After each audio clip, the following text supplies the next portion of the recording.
ओम नमः शिवाय। हर हर महादेव। प्रिय दोस्तों, नारद पुराण के अनुसार गंगा के समान कोई तीर्थ नहीं है और माता के समान कोई गुरु नहीं है। जिस प्रकार देवताओं को अमृत और पितरों को स्वधा तथा नागों को सुधा की तृप्ति कराती है, उसी प्रकार मनुष्य को गंगा जल। प्रिय भक्तों, आज आप श्रवण करेंगे पूर्णिमा में सुनी जाने वाली गंगा स्नान की कथा। पुराणों में कहा गया है कि पूजा पाठ हवन कीर्तन से प्रभु भगवान विष्णु इतने प्रसन्न नहीं होते जितना प्रसन्न सिर्फ माघ माह में किसी पवित्र नदी तालाब में स्नान करने से प्रसन्न होते हैं। जो फल कार्तिक मास में पूजा पाठ करने से, पौष माह में दान करने से होता है, वही फल सिर्फ 3 दिन गंगा जल में या किसी पवित्र नदी में पूर्णिमा के दिन स्नान करने से मिलता है। तो प्रिय भक्तों, आज हम इस पवित्र माघ माह में माघ स्नान की कथाएं सुनेंगे। माघ माह में स्नान तथा श्रवण करने से व्यक्ति को मुक्ति तो मिलती ही है, इसके साथ साथ उसकी सभी मनोकामनाएं पूरी होती हैं। दोस्तों, कथा को शुरू करने से पहले आप भगवान विष्णु माँ गंगा जी के श्री कमल चरणों में एक बात जरूर लिख दीजिए, जय अम्बे माँ, जय गंगा मैया। दोस्तों, आपसे हाथ जोड़कर विनती है, अगर आप कथा कहानियां सुन रहे हैं तो प्लीज इन कथा कहानियों को पूरा सुनिए। बीच में आधा अधूरा छोड़ने से माँ गंगा मैया का अपमान होता है। पहले हम सुनाने जा रहे हैं बुढ़िया माई और हनुमान जी की कहानी। बहुत समय पहले की बात है। किसी गांव में एक बुढ़िया माई रहती थी। उसके एक बेटा और एक बहू थे जो उसी के साथ रहा करते थे। एक बार जब माघ का महीना आया तो बुढ़िया ने अपने बेटे से कहा वह गंगा स्नान के लिए जाएगी और 1 महीना वहीं रहेगी। यह सुन उसके बेटे ने अपनी पत्नी से कहा कि तुम माँ के लिए 30 लड्डू बना कर दे दो ताकि वह पूजा पाठ करके खा लिया करेंगी। बहू ने गुस्से में आकर 30 लड्डू बना कर दे दिए। बुढ़िया नदी किनारे माघ स्नान करने को गई और वहीं पर एक किनारे पर झोपड़ी बनाकर रहने लगी। बुढ़िया रोज सवेरे उठकर स्नान करती और जैसे ही एक लड्डू निकालकर खाने लगती तो हनुमान जी बंदर के रूप में आते और बुढ़िया वह लड्डू खुशी से उस बंदर को दे देती। बुढ़िया को बंदर को लड्डू खिलाने से बहुत ही आनंद मिलता था। हनुमान जी बुढ़िया से बहुत खुश थे।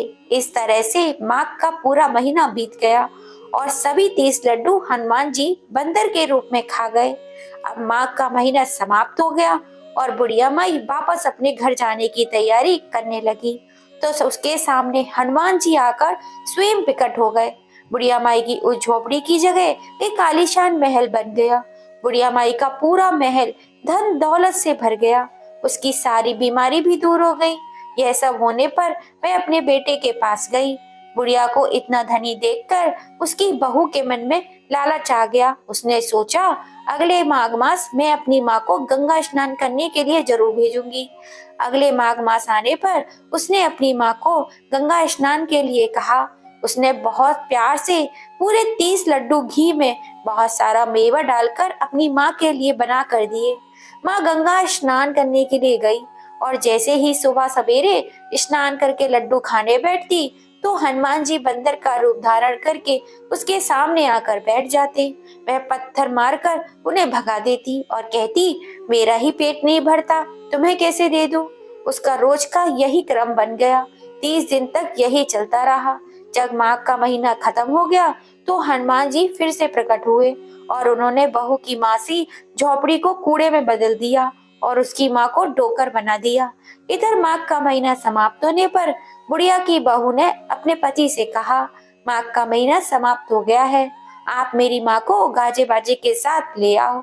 लड़का जब अपनी सास को लेने गया तो वहाँ क्या देखता है कि कुटिया की जगह वहाँ पर तो कूड़े का ढेर लगा हुआ था और उस पर उसकी सास डोकर बनी हुई बैठी थी। लड़के को देखकर हनुमान जी प्रकट होकर बोले बेटा, तुम्हारी माँ ने सच्चे दिल से गंगा स्नान किया था, इसी कारण तुम्हारी माँ पर देवता प्रसन्न हुए थे। लेकिन तुम्हारी सास ने लालच और पापी मन से ही ये गंगा स्नान किया।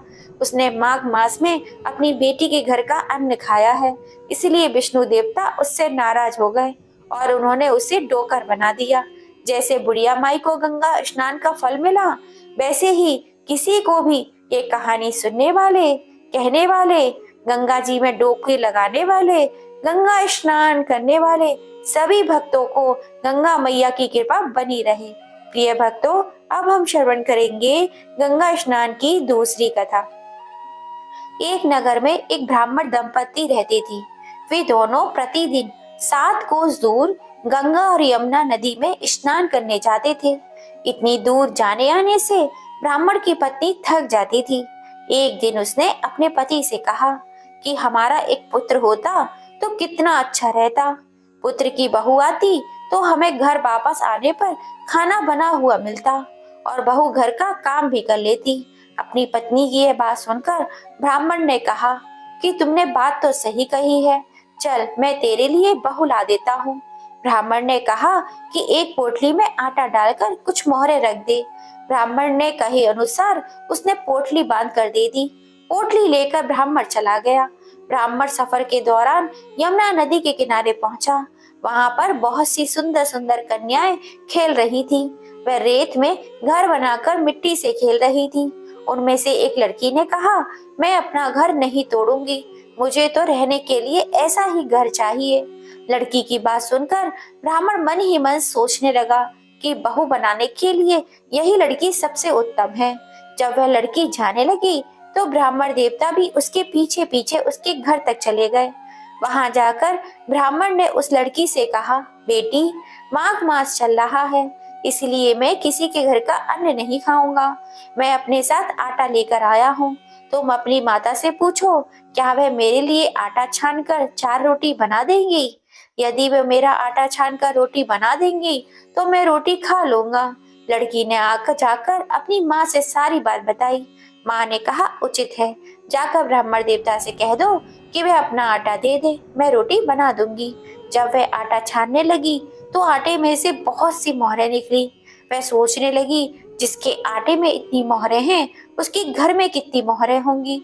जब ब्राह्मण खाना खाने बैठा तो लड़की की माँ ने उस ब्राह्मण से पूछा, क्या आपका कोई लड़का है? क्या आप उसकी सगाई करने जा रहे हो? यह सुनकर ब्राह्मण ने कहा कि मेरा लड़का तो काशी में पढ़ने गया हुआ है, लेकिन यदि तुम कहो तो खांड कटोरे के साथ विवाह करके तेरी बेटी को मैं अपने साथ ले जाऊं। लड़की की माँ ने कहा, ठीक है ब्राह्मण देव। इस पर लड़की की माँ ने लड़की की खांड कटोरे से शादी करके ब्राह्मण के साथ भेज दिया।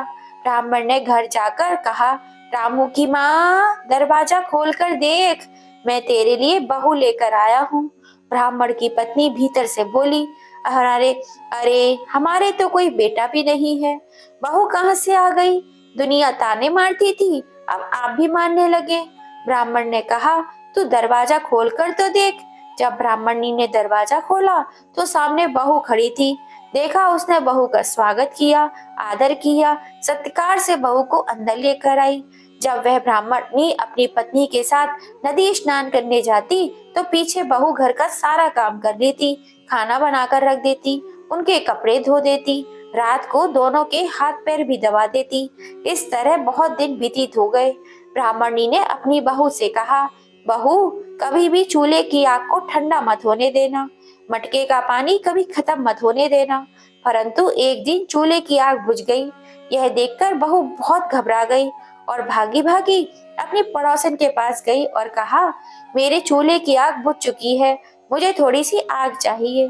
मेरे सास ससुर सुबह 5 बजे के गए हुए हैं, वे थके हुए आएंगे, इसलिए मुझे उनके लिए खाना बनाना है। यह सुनकर पड़ोसन ने कहा कि तू तो बावली है, तुझे ये दोनों मिलकर पागल बना रहे हैं, इनके कोई पुत्र नहीं है, ये निसंतान है। बहू ने कहा, नहीं नहीं, ऐसा मत बोलो, इनका बेटा तो बनारस में पढ़ने के लिए गया है।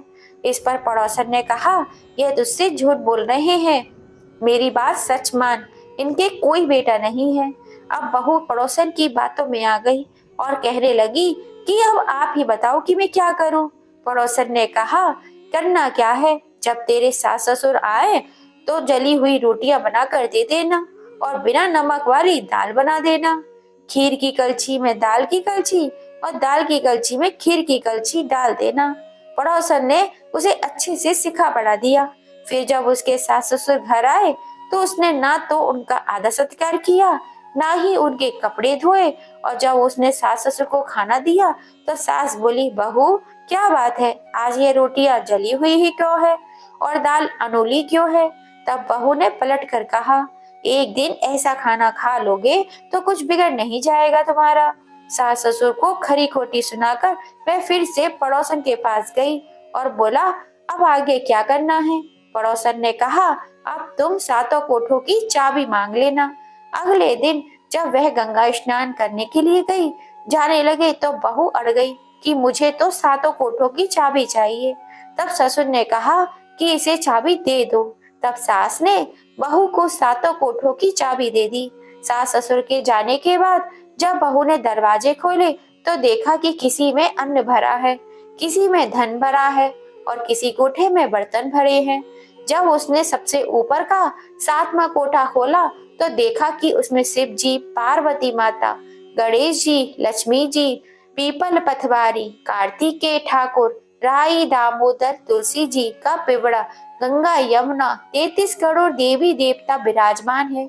वहीं पर एक लड़का चंदन की चौकी पर बैठा माला जप कर रहा है। यह सब देखकर उस लड़की ने पूछा, तुम कौन हो? तब लड़का बोला, मैं तेरा पति हूँ। तब दरवाजा बंद कर दे, जब मेरे माता पिता आएंगे तब दरवाजा खोलना। यह सब देखकर बहू बहुत खुश हो गई और उसने 16 श्रृंगार कर सुंदर वस्त्र पहनकर अपने सास ससुर का इंतजार करने लगी।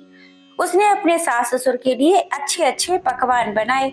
अब उसके सास ससुर घर पर आए तो उसने उनका बहुत ही आदर और सत्कार किया, प्रेम पूर्वक उन्हें खाना खिलाया, हाथ पैर दबाने लगी।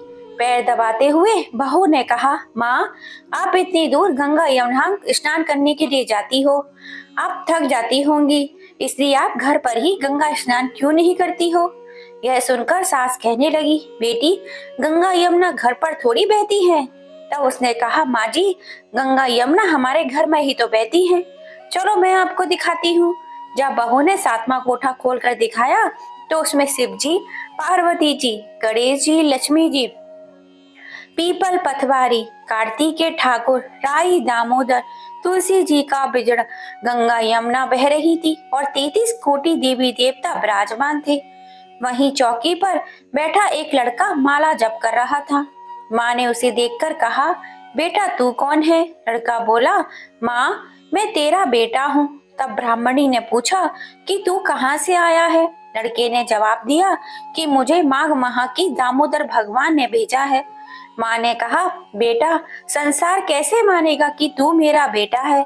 माँ ने कुछ विद्वान पंडितों से मदद मांगी। पंडितों ने कहा, इस पार बहू बेटा खड़े हो जाए और उस पार माँ खड़ी हो जाए, माँ के चमड़े की अंगुलियां पहनी हो और छाती से दूध की धार निकलकर बेटी की दाढ़ी मूछ भीगे, पवन पानी से गठ जोड़ा बंधे, तब मानेंगे कि इस माँ का ही बेटा है। उसने ऐसा ही किया। चमड़े की अंगड़ियां फट गई, छाती में से दूध की धार निकल के बेटे की दाढ़ी को भिगा दी, पवन पानी से बहू बेटे का गठ जोड़ा बन गया। यह सब देखकर ब्राह्मणी और ब्राह्मण की पति पत्नी बहुत खुश हुए।